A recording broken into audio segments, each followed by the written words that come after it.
Thanks so much for joining us for our latest episode. Today, Paula and I discuss Quentin Tarantino and Hollywood, plus first day of school. It's coming. We're talking about that and our past school experiences, along with some ugly and awkward moments of the week. Thank you so much. Enjoy the show. It's another uncensored look at the world around you, from sisters who will say just about anything to anyone at any time. It's the Uggs. Jamie? The Xanax has kicked in! Paula? Because I hate her! Uncensored as always, it's time for the ugly truth.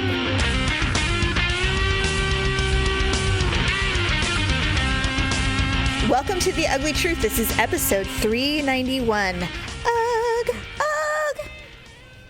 Oh, damn it. We're Sisters Who Podcast. Well, I thought we were changing that. I forgot. Well, he hasn't recorded a new thing yet. We are Sisters Who Podcast, so welcome. And you probably already knew that. God, I hope you're not the first time listener going, who the hell are these people? Because they have no idea what they're doing. They sound really similar. Do you think they're sisters? Maybe cousins. I don't know. Right? Anyway, welcome to The Ugly Truth. I'm Jamie with my sister Paula. God, we're a little loosey-goosey today. I'm like kind of rummy. Okay, so it's summer, and last week as we were talking, summer has made us a little nuts.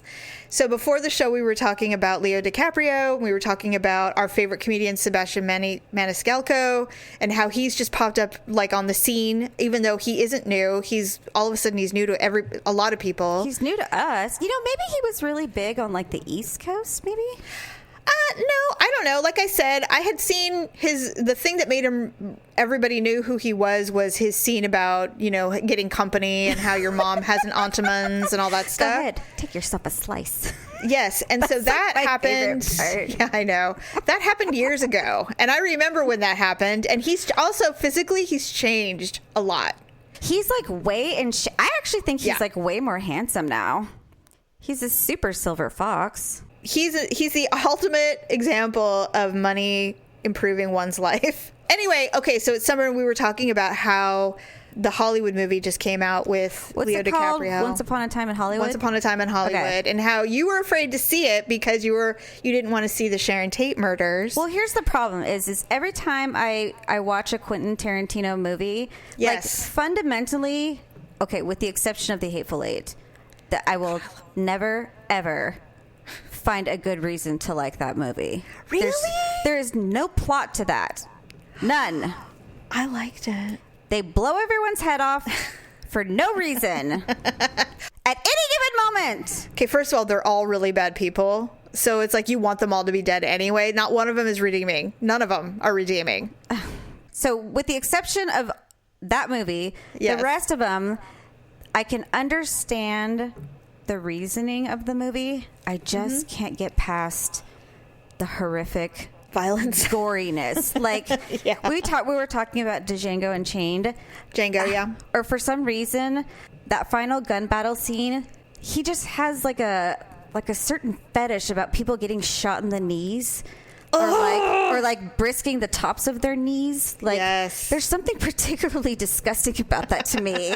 And it happened constantly. And I'm just like, please quit shooting people and grazing the tops of their knees where blood squirts out. It's just really disgusting to me. And it constantly kept happening. And I get he freed the girl, but I'm like, how many people had to die here? How many people had to die to free the woman?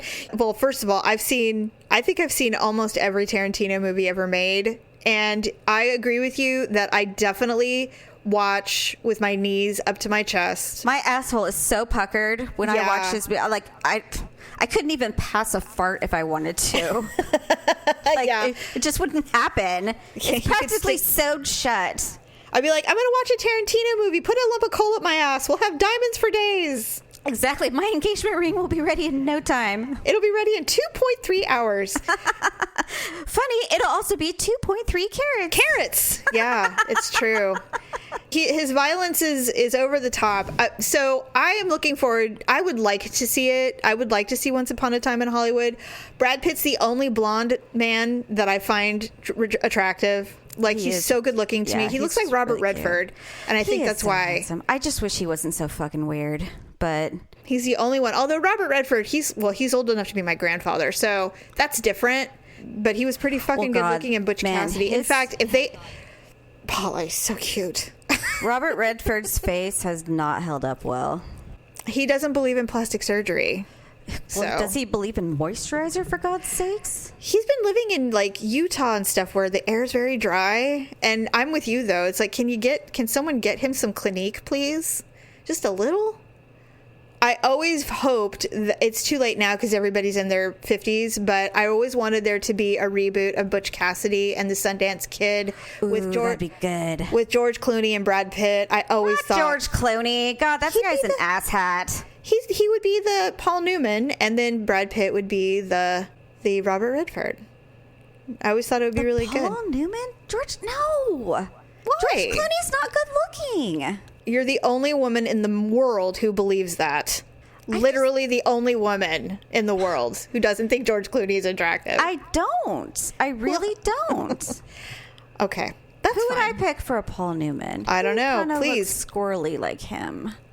Paul Newman's I'd not have to squirrely. think about He's God. No. Ruggedly handsome. No, he's handsome, but he's kind of got those little eyes, you know? They're bright blue.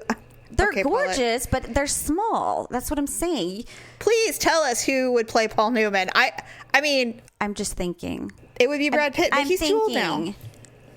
It could be like maybe no, that wouldn't work either. Maybe a Ryan Gosling, No, a Leonardo God. DiCaprio. That would work. No. They can't both be blonde and good looking. There has to be one that has. Paul Newman was blonde. No, he was great. By then, he was like he had curly hair, and it was salt and pepper. By then, he did not. He had like a freaking Jufro. It's not. Wait, what did you just say? He had a Jufro. Jamie, you can't say that. Yes, you can. No, It's a thing. It's fine.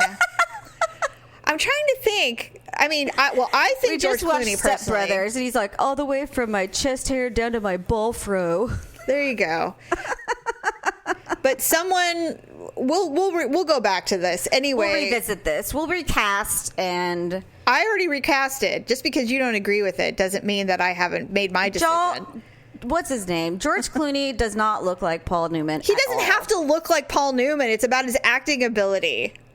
I can't believe you're into these like reenactments or whatever these people reboots. I'm not. I'm just saying. I can't if they believe you ever want to did- reboot Butch Cassidy and the Sundance Kid. First God of all, damn you. Listen to my fucking words. I said if they ever did, and this has been discussed, by the way, for years, that if they ever did it, who would it be? It would be Brad Pitt for sure would replace Robert Redford. But who, for me, it would be Clooney because they have a really good relationship in real life.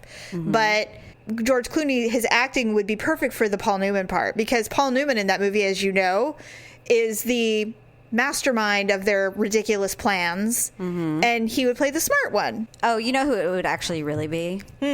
Jennifer Aniston and Courtney Cox. Shut up.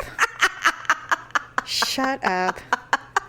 Although, You know I'm right. well, they already did Thelma and Louise. We don't need a reboot. Did they really? No, I'm just saying that they could okay. do the Thelma and Louise. Although, Brad Pitt's in that too, actually. All right. Let's get back on track. Well, this is who we are, though. For God's sake, 10 minutes arguing about who's going to recast something that's never going to happen. I'm looking forward to seeing Once Upon a Time in Hollywood. You just watch. Oh my God, like a Paula. month from now, they're going to be like, We're recasting it. There's going to be a reboot of Butch Cassidy and the Sundance Kid, supposedly starring. I know who it could be. Who? It could be Brad Pitt and Bradley Cooper. I might do that. I could do Like that. some major Spankavision. Oh my God, I would buy that DVD. Who would play the lady though? Probably fucking like Megan Fox or something stupid. She would be good in it, but it has to be someone. Can't act. Although Well, that that's girl the didn't thing. really say anything, did she? Yeah, she did. Because she was, well, first of all, she was in love with Robert Redford, and she was a teacher, and so she would have to be kind of smart, no nonsense, but still very sexy. They always put fucking Julia Roberts in that part, and I don't want Heck that. no. She's like old as a horse. She can't. Can't be her. They're gonna No. put like the girl that played Hermione Granger or something in there. Jennifer Not Lawrence. Don't say Lawrence. Why? Because I hate her. Well, first of all, she could be their daughter, so that would not work. If you're gonna if we're gonna go older, but if we're gonna go premium youth, Brad Pitt and Bradley Cooper, this person's got to have a plain look. That girl was really plain. You're right. She did not smolder. So Megan Fox is out. Jennifer Lawrence is out. Oh God, they'd put Anne Hathaway in that role. Oh God, you know what? They would. Neither of them would agree to do it. They'd be like, "Fuck no." Really? No. She'd be perfect for it, though. No, she wouldn't. Yeah, she would. She'd be perfect. She's kind of fugly, but she's tall and she's got a curve. I don't know. She's stick now. She goes through phases. She just had another baby. No, she's pregnant. She hasn't had the baby yet, but shit. I don't know. Like, why are we focused on this? It's so weird. Is this what it feels like to work in Hollywood? Just start pulling out names and say, let's reboot. Well, they must have like playing cards of actors and just lay them out. They just match them up. Like they're going to do a reading. Like, okay, here we go. Okay. Here we go, everyone. Let's read the leaves. Let's read the tea leaves. What do we got? Fuck, marry, kill. Yeah, really. We'd be perfect in Hollywood. They would love us. God. Anyway, so it's summer, and as you can tell, we've lost our minds. We're delirious from the heat. Which we survived. Yeah, we survived it's like cold today. It's weird.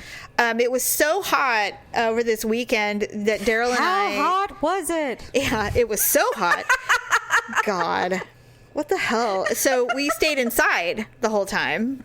Ooh la la. No. And we watched the entire season 3 of Stranger Things. I know you don't like it. I'm just saying we watched it and we loved it. Every time Brian's watching that show, I look up and I'm like, what the fuck, man? I'm like, what is this show?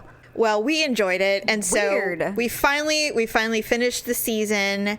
I, of course, cried because there's been a lot of change. But then after the credits, they indicate through, some mysterious scenes, there's going to be a season 4. And I was curious because I'm like, man, they ended this season like it could be it. Like, that's it. It's over. And then it was renewed. And so I don't know if they added it later or what, but now there was an extended after the credits scene, kind of like in a Marvel movie. Mm-hmm. And I was like, oh shit, there's going to be a 4th season. That's great. And this is how they tie it in, because we weren't sure. Because we obviously had already known that there was going to be another season, but based on the way the show ended, we thought, well, what are they going to do? Like, start fresh, or what are they going to do?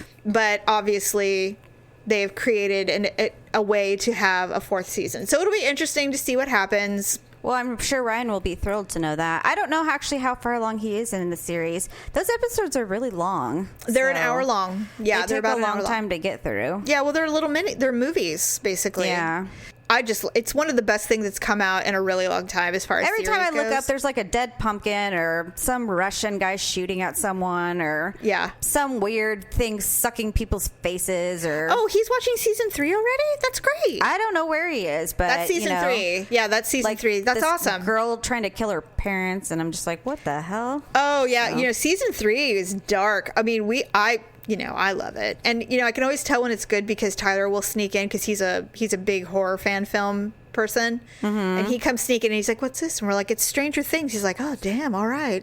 So I know it must be good if Tyler gets the stamp of approval. That's what we're doing. Okay. So your kids, even if they were doing any activities, all of that's winding down. Camps and sports and all that is over for most kids in summer. So now comes the time period where everyone's children is driving them nuts because they're at home because, well, in California, at least where we live, school starts in August. Yeah, their school starts in about 2.5 weeks. Say like 2 weeks or so. Yes, 2 weeks. So are they actually driving you crazy yet? Well, I mean, they were, like I had said before, Victor had been gone for like 2.5 weeks, so it had just been us. And, after a while, I'm just, it's mind numbing, it just. Yeah. It's like a monkey. It's like an animal banging on your head with a hammer. You're like, go ahead. Anyway, Olivia is absolutely obsessed with her tablet. She loves to watch just random videos. And so she showed me this video last night, where it was these two sisters. There was a little sister and an older sister, mm-hmm. and they were always getting on each other's nerves. And the little sister, for some reason, she always got away with things, and the mom always blamed the older sister. My life. So if the little sister like spilt something and then the older sister was like helping clean up, the mom would walk in and she'd be like, why did you spill this thing? And then the older sister's like, I didn't, I was helping cleaning up. She's like, yeah, right. You know? Yeah. And so I'm My like, life. okay. And so I was laughing. So at the end, the little sister's walking away, holding hands with the mom, and she turns around and she sticks her tongue out at the older sister. And I just started laughing. And Olivia's like, what's so funny? I'm like, okay. I'm like, for real, Olivia, I'm all, this video's cute. Oh, no. The way the video ended is the older sister came home. She had a tub of ice cream, and she showed her sister, and she's kind of like, truce. And they're like, okay. And they sat down and shared the ice cream and watched TV. And I started laughing. That's and so Olivia's like, dumb. what's so funny? I'm like, okay, I'm going to break it down for you right now. I'm like, for starters, if I ever walked away hand in hand with my mom and I turned around and stuck my tongue out, my sisters would puff up and be like, what? And then they drag their finger across my neck like, you, when I get you next, you're dead. And then I said, and if they ever brought in a tub of ice cream, it wouldn't be to share. It's probably because they want to shove my face in it or something like that. Well, if a little sister is diabolical enough to ensure that her big sister gets blamed for everything, which by the way was my fucking life for 10 years, trust, if I have ice cream, you're getting none of it. None of it. And I will eat it in front of you until I want to throw up because I won't let you have one bite. I'd rather die than share one spoonful of anything that I have with a sister like that. And then I told her, I said, but to be perfectly honest, I said, Olivia, there would have never been an ounce of ice cream in my house. She's just like, why? She's like, well, what about like an ice cream bar? I'm like, that's funny. Oh, that's even funnier. You're I'm like, adorable. if you think there'd ever be an ice cream bar in my house, I'm all, the closest thing to ice cream in my house would be some sort of like raspberry puree, God, I was just gonna frozen say that you bought at Trader Joe's. A frozen fruit bar, organic. She's like, you guys didn't have sweets? I'm like, we try and make our own ice cream. I'm like, we put ice. God. Do you want to know the lengths in which we would go to obtain sugar? Because we never had any. Would be, I mean, like, I have dried fruit here. Have a banana chip. It's like, okay, God. Great. Sugar. I would eat spoonfuls of hot chocolate powder out of the top, and it was hidden because mom would know that we would eat it. I would open it up and I would take a huge spoonful of powdered chocolate and eat it. And I had to learn the skill on how to moisten the top layer so that I didn't basically blow chocolate powder out my nose. Do the cinnamon challenge. Oh my God. I thought carob chocolate was chocolate for years. I had no idea there was actual milk chocolate. We would actually go as far as to eat like the unsweetened dark chocolate, just because we thought it was real chocolate. Anything. I told Olivia, I'm like, we try and make our own ice cream. We put ice in a blender with milk and add like Tang or chocolate powder or whatever we could, and think that, you know, we'd blend it and we'd be like, oh my God, this is so good. Oh God. Because we were so deprived of sugar. We were so deprived of sugar. I mean, honestly, she did us a favor because sugar is the devil. I remember one time, Paula, I got in so much trouble. It was grade school, and there was a kid. There's always the one kid. He probably ended up selling drugs when he got older. He would go to Circle K, and he would buy $5 worth of Now and Laters. And then he would sell individual Now and Laters 25 cents each. He made so much fucking money. 25 cents for just a piece? Those things will rip a cavity out of your tooth. Right. Well, they were better back then, but he would sell. Those things are like hard as a rock. He would sell Now and Laters, and then he would also sell Tangy Taffy, the minis. Tangy Taffy was literally my favorite candy of all time when I was a kid.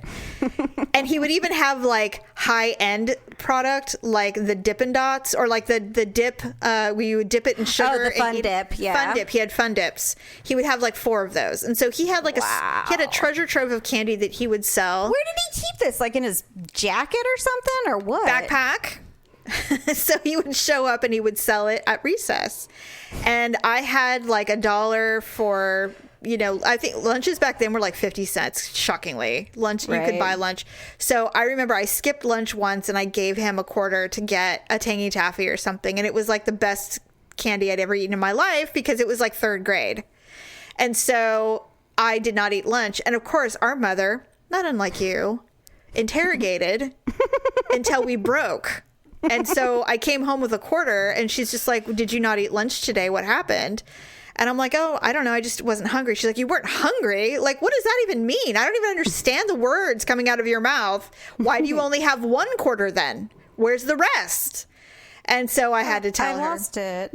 Oh, no. No, God, no. I lost my lunch money all the time. All the time. I think someone was stealing it personally, but I'm not that irresponsible. But I didn't have it. And so I said, well, I bought candy at recess. What? Oh, my God. It was...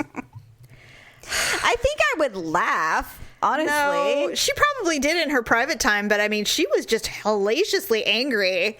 Mom was always mad. God. All mothers were mad in the 70s, Paula. There was no joyous women back then. There was no Prozac, no therapy, and no alcohol. I don't understand why. They didn't have to wear bras anymore. They got to use birth control. I mean, seriously, isn't that what they wanted? No, Why were they so pissed off? Because they hadn't had the right to divorce yet. Those warriors, man, they were mad as hell. Thanks a lot, ladies. No, they have no, you know what? They earned the right to be furious. They were married to a bunch of assholes, and then when they finally got divorced, they were free. And that's why our childhood, from the time our mother was single and making money until she got married, were wonderful, just wonderful years. It was a glorious 8 years. It was the golden age. Although we never had sugar. Still. Right. It was a golden age without sugar. Yes. And that's why we put so much on our Cheerios or grape nuts. And that's what I was telling Olivia. I'm like, you don't understand. I'm like, we had grape nuts. We had Cheerios, chicken breasts, and some kind of sauce, rice, yes, a lot of roast beef. Turkey sandwiches. Eggs. Yes. Out the wazoo. Toast. A lot of chips and salsa. She bought me a thing of Fruit Roll-Ups one time. I ate the whole package and got diarrhea. And she never bought them for me again. Ever. So I screwed that pooch, Good basically. Job, Paula. Ruining it for the rest of us. I know. Well, it's just because I was so deprived of some, sort of recognizable snack. Mom was way ahead of her time when it came to the keto diet. We never ate sugar and grains. It was all protein and vegetables. God forbid. What a terrible woman. Well, when I told Ryan that I weighed 37 pounds in 3rd grade, he's like, what? You did. Okay, first of all, you had a twisted intestines. Don't blame that on your diet. Okay. Because Olivia's like, there's nobody at school skinnier than me. I'm like, oh, please. You haven't seen me when I was in elementary school. I'm like, Olivia, have you ever heard of an Ethiopian? She's just like, no. Good. Back in the day, that's who we felt bad for. Have you heard the song Feed the World? Yeah. It's true. So. It's Christmas time. By the way, yes. The UK version was way better. Of course it was, God. It's true. You know why? Because the American artists, they don't really care. Just tell me to write a check. Don't make me sing a song. I remember just the camera passing and watching Kenny Rogers, and I'm just like, well, what is this? Just like, seriously. I think, was that pre-plastic surgery for him, or had he started piling on? Oh, no, it was definitely pre-plastic surgery. So he looked like a normal old man back then? And then, of course, Michael Jackson got his own, shot. God. Because I think he recorded from somewhere else. I don't even think he was in the room. We are the world. Oh. I just remember Diana Ross, and she was just so celebratory back then. She's like, the Xanax is kicked in. We are the children. It's like, did she have massive hair, or was that Sheena Easton? Huge I can't remember. No, she was gloriously diva. Glorious. I always thought Diana Ross was such a fucking diva, and I just loved it. I'm like, I want to be like that. I want to be. Well, you heard about Faye Dunaway slapping somebody. Did you hear about that? Faye Dunaway? Yeah, remember Faye Dunaway, Mommy Dearest? Yeah. Okay, now I have heard throughout the years, first of all, she's way before our pop culture time, but she was in Mommy Dearest, and that is a movie we've all seen a million times. The thing with Faye Dunaway is she's a diva, always has been, but she's also, there's been stories how she treats everyone around her like shit. Because she thinks she just thinks she's allowed to. Okay. And so she was doing this play in Chicago, I believe.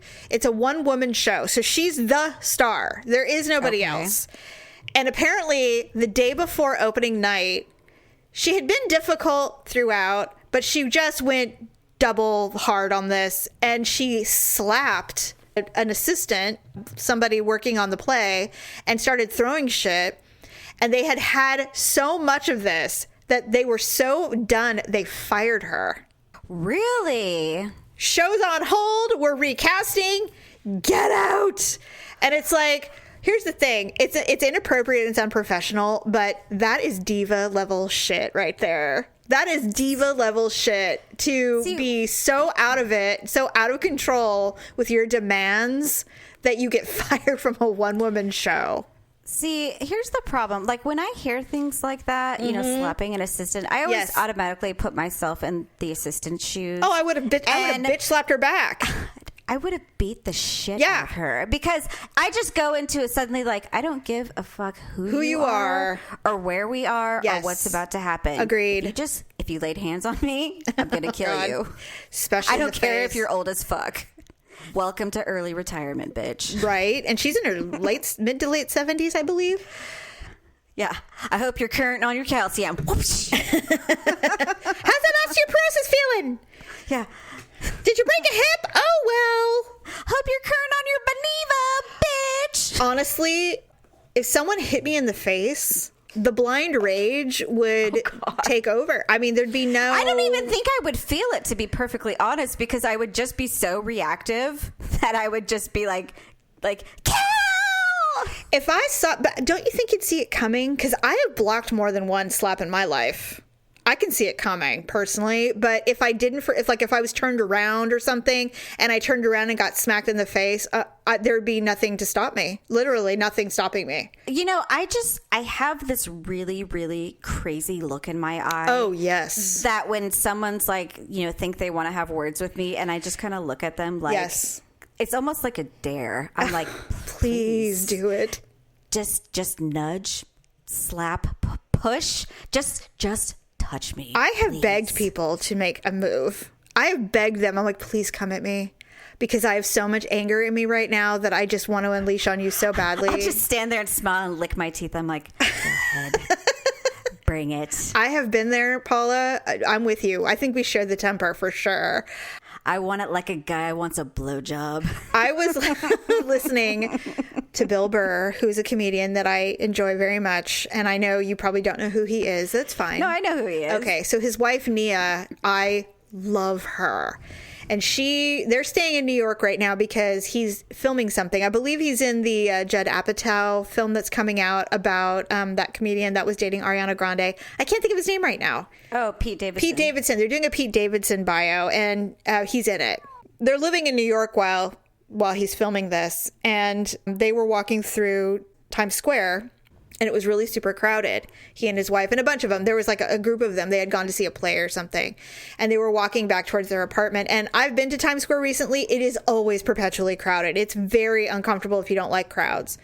I don't like crowds. It's awful. And so you're walking through. Well, anyway, this crazy bitch came up and grabbed or tried to smack her in the face. And she didn't know this woman. This woman didn't know who she was. She was just some crazy bitch who reached out and tried to slap her in the face. Bill Burr's wife. Bill Burr's wife is a strong, beautiful black woman. And she goes... Did she just grab her by the arm and start wailing on her? Well, here's the thing. I relate to her so much. She has tried and has successfully, for the most part, changed. She used to be like us. Violence was number one, and she would reach out physically and deal with it. But she's a wife and a mother now, and her husband's a celebrity, so... Well, she's been in the celeb world most of her adult life. I mean, she is an actress. I've seen her in some things. She does voiceover work and stuff like that, but it's not even that. She's trying to be a better person, and I feel that. So... she turned around and she's like, who the fuck did that? And she's like, immediately reverts to what you and I would consider appropriate. Puts your hands on you. I mean, oh my God. I'll bet she goes, I looked at her up and down and I said, okay, she's 97 pounds soaking wet. She's crazy. She goes, she's not a big woman. She's just a tall, strong woman. She works out. You know, so she turns around and she goes, are you fucking kidding me? She goes, I'm literally going to make you a fucking stain. Her husband, Bill Burr, goes, I saw the look in your eye, Nia, and I was like, oh shit, what are we going to do about this? Because this woman was going to die. Mm-hmm. She had to have 2 men hold her back because, and this woman kept coming up, and she's like, he goes, I realized she was crazy. Maybe she was on meth or something. Yeah, that's what she said. She goes, she was clearly altered, but all I wanted to do, and I'm physically feeling this, Paula. I'm envisioning grabbing this little bitch by the neck and just throwing her down like a rag doll. I wanted, on her behalf, to kill this person. See, I'm evil. I just pick her up and toss her in the street. I can just feel it. And then she goes, but then I had to remember who I am and that I am not this person anymore. And I had so much rage that I had to remember that I am a strong woman and that this is not who I am anymore. And I'm like, damn, you're evolved, because that is not who I am. She's a far, far bigger person than I will Oh ever my be. God. I was like, props to you, because all I can think of is cutting a bitch immediately. Petty shit will get me every time. Me too. That'll be my downfall. No doubt. That'll be my downfall. Okay, so what's the sitch on trying to find out whose teacher is what? Are you trying to do covert ops? What are you doing? No. So here's the funny thing. So I don't know when the class list comes out. I think it's probably going to come out the week of school, because school starts on a Thursday. Mm-hmm. But I got a text from one of the moms, Olivia's little friend. Her mom texted me, and she says, hey, you can see the teacher that Olivia's assigned to. How? If you go to, so she gave me like this tricky like back way. She's like, you go to like the blog page, you have Olivia sign into this, and then click on this, and then click on this, and then once you're in there, it'll say like the name by the book, blah blah blah. And so I'm like, okay. So I went in there and I'm like, okay, mine says blah blah blah. And she's like, oh crap, Sophia got blah blah blah. I'm like, oh. Then I texted Olivia's other little friend's mom, and I'm just like, so I'm all, click on this, go through this, blah blah blah blah. She did, and she's like, okay. She's like, so and so we got blah blah blah. And I'm like, oh crap. I'm like, we got this, and so and so got this. I'm like, so none of them are in the same class. They split them up. They do that. Yeah, one of the moms said, well, this may not be for sure. It could just be temporary, because I guess they have like a big meeting. They do. Where they all sit down, they look at everybody's names, grades, social levels, and, decide who should go where. Right. So she said they may have just shuffled them in like under names right now, just to get them in this system. And just like Hollywood, they all have playing cards. They all have right. They all have baseball cards, and they all have files. They're like, I have 2 terrible people, and you have right. 1 angel. I'll trade you 1 for 1. I don't want to deal with Melinda's mom. Here, I've dealt with her for 2 years. She's terrible. You take her this time. Seriously, it's probably like the NBA draft or something. Yes. Like that. So, yes. So, I mean, we're hopeful that it's not for sure, but I just thought it was funny that we were all texting each other that night trying to figure out this back way. And then she's like, well, I got a text from so-and-so and they said they got this. And then, of course, then it went on like, well, I heard so-and-so does the combo class with the 3rd and 4th graders. It's like, really? Well, I heard so-and-so does the combo class with the 5th and 6th graders, or the 4th and 5th graders. And you are all in on the PTA mom world. Right? You are sold. Right? Yeah. This is about the time when you really start taking in, you start becoming friends with the moms. Like 3rd and 4th grade is kind of when you're all like, okay, we've been through it all. We've seen it all. Now it's time to bond. And then, you know, next thing you know, and you, whether you like it or not, you go to every single school event. So they know you, and they know that you're a joiner. And so you'll show up. And so don't be surprised if they ask you to take tickets at the fair.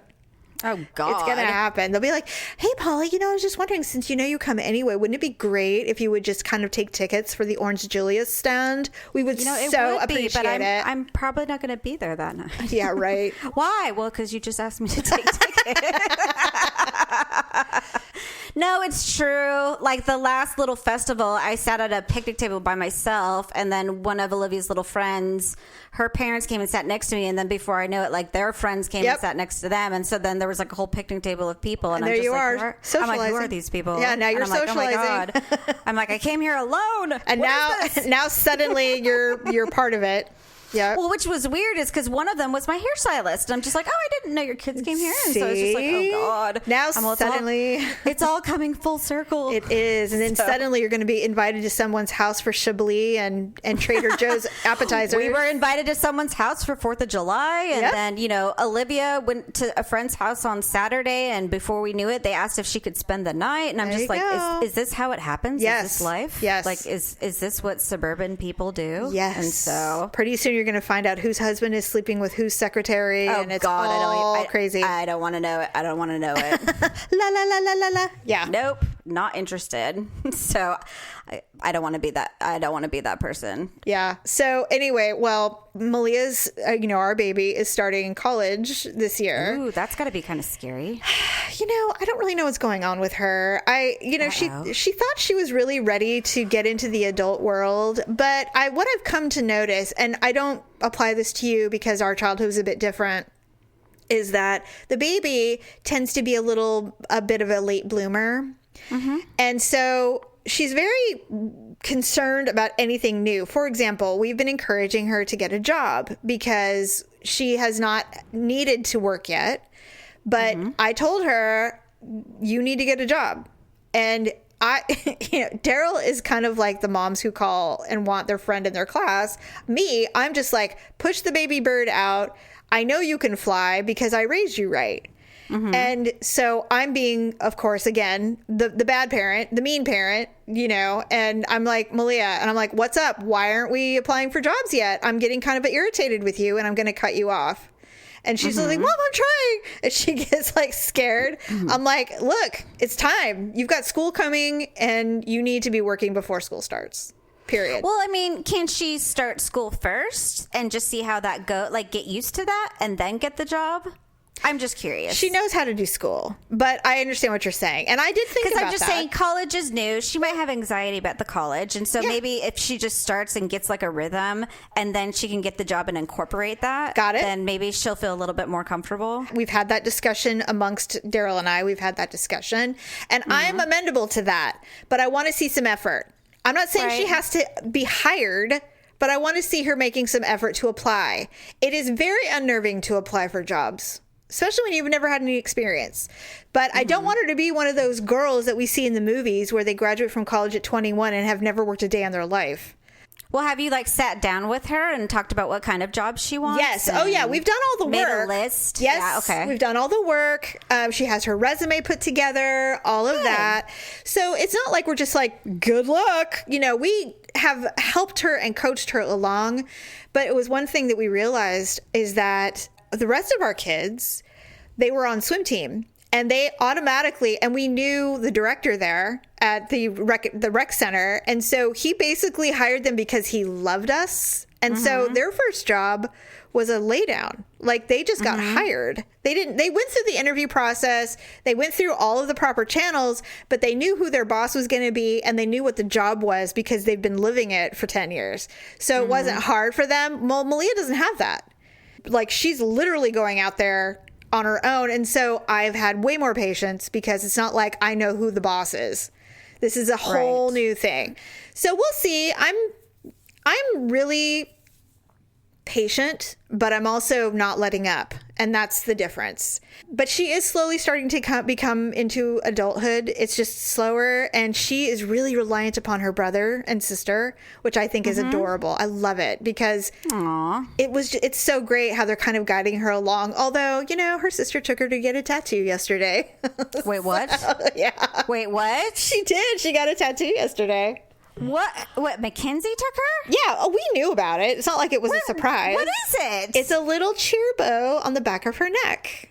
A what now? A little cheer bow. Like a little cheerleader bow. The bows they put in their hair? Barely an inch long. It's so little, but she had it done. Okay. Yeah, and I said, well, how'd it go? And so Mackenzie sent me a bunch of Snapchats and showed me what was up. And I was like, how's she doing? She goes, totally unbothered. Totally unbothered. It had no that problem. Doesn't surprise me. I mean, Malia is pretty stoic, so yep, she was on her phone the whole time. She's going to probably be one of those women that assuming she gives birth to children. I don't know how she feels about kids. she's lightened up a bit. She's willing to consider children. Yes. Yeah, Ryan has proclaimed that he's not having children. We all go through it. We all say we're not having kids. I never said that. Oh, I ever. did. I totally did.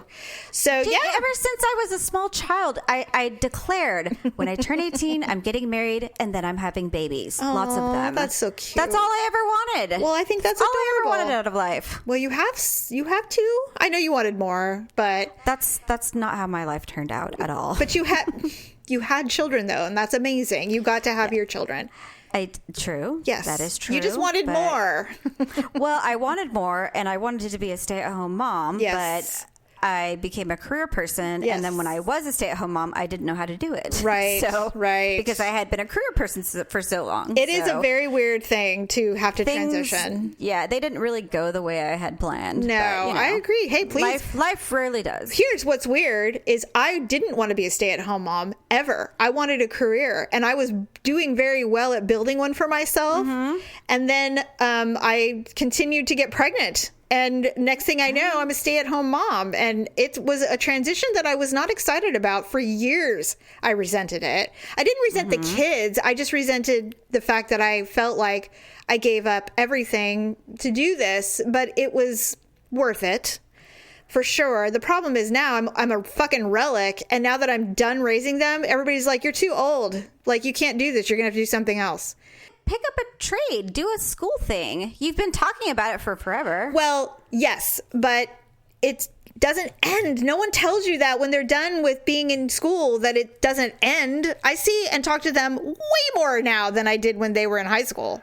Way more. True. Well, I mean, look at me in these stupid real estate classes. I mean, I can barely get through. Like, I'm still at 10%. And I'm like, I've been working on this for 3 days. Okay, first of all, that's amazing because you were at 2% a week ago.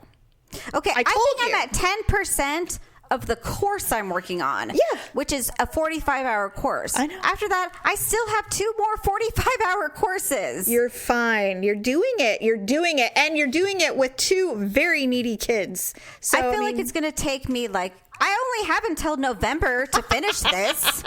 You'll get it.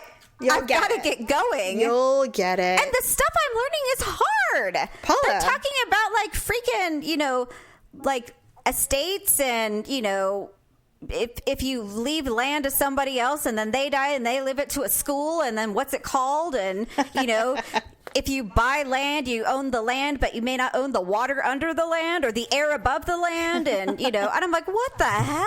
I'm like, what is all this shit? You'll get through it. I don't want to sell any of that. I don't I'm wanna not going to do it. I just want to I'm just going to sell houses. I'm not going to sell water or land or air or anything. I know. We don't live in that kind of area. Yeah, but you might one day. No, I won't. Oh, you will not. Okay.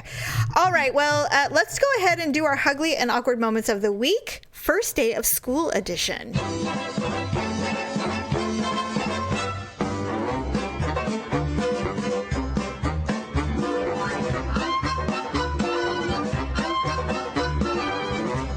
Okay, so I have 2. Here's the first one. I can only think that this was back in the day. I don't think this is recent because this would never happen now. People don't leave their children to their own devices at a hair place. So it says, before my first Not anymore. No. Before my first day at a new school, my mom took me for a haircut. While she was in the other room with my brother, the stylist asked me what hairstyle I wanted. I pointed to a woman in the next chair who had very short hair, like a man haircut, and told him I wanted it like that. Wait, was this a boy or a girl? A girl.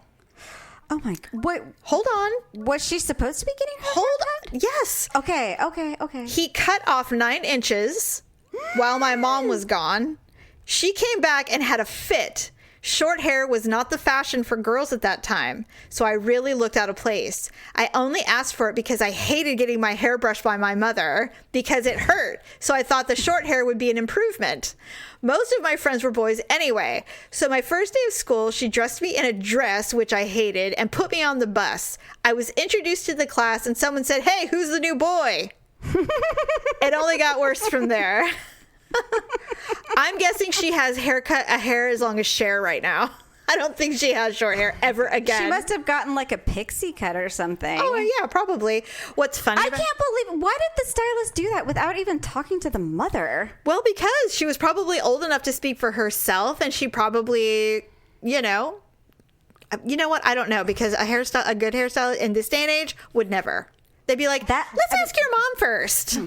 But I would think before you cut off 9 inches of hair, you would definitely want to talk to the mother. In my mind, if I came out and saw that, I would grab those scissors. I'd just start slicing that person's hair off. First of all, our father did that to our sister. You know what?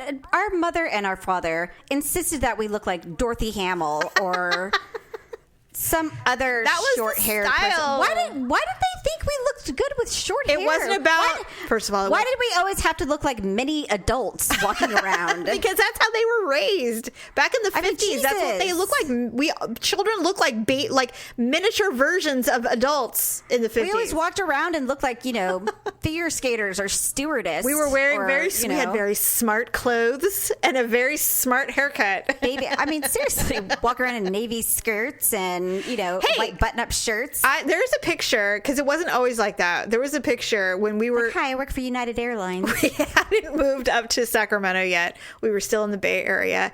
And it was a much different culture in the Bay Area. And so when we came up here, I have a photo of me wearing a white turtleneck with a hot pink vest over it.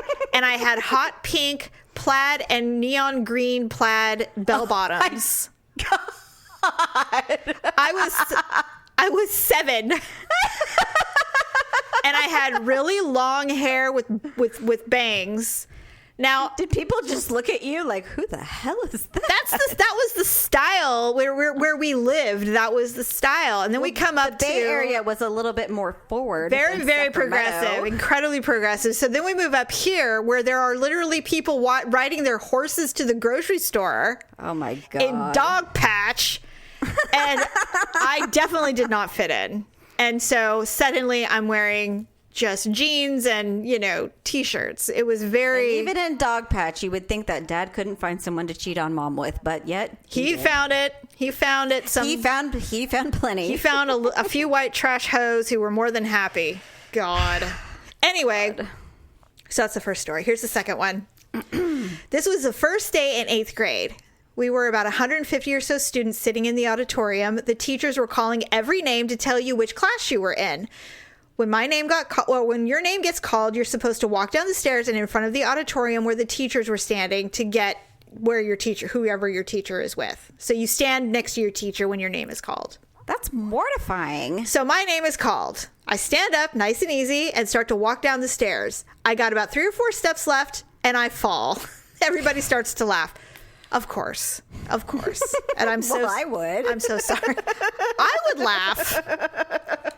Oh my God, that girl totally biffed it. She only had 3 steps to go. She was almost there. You know why I would laugh? Because I have done that probably like 500,000 times, and I've been laughed at. So it would be Turnabout's fair play. You know what? Exactly. Yeah. I know that person probably laughed at me the 500,000 times that I did it. It's like, true. So take it, bitch. Yeah. Enjoy it. So anyway, those are my awkward moments or H-Uglee moments for the first day of school edition. All right. Oh, dang it. I know. Last time I looked, we were at 36 minutes. Yeah, what happened? I don't know. Just say goodbye. Okay. Thank you for joining us. Visit uglytruth.com. Click on the Amazon button. Do some shopping for back to school, either supplies, clothes, backpacks, whatever else you might need. And then also visit lipandclip.com for your makeup needs. Please let your junior high, middle school kids, girls, boys, whatever, use makeup. Please. Don't let them be ugly. Like UGLY. Yes. Again, enjoy your week, and we'll see you on Sunday. Bye. Thanks for listening and sharing the show. See you next time on The Ugly Truth.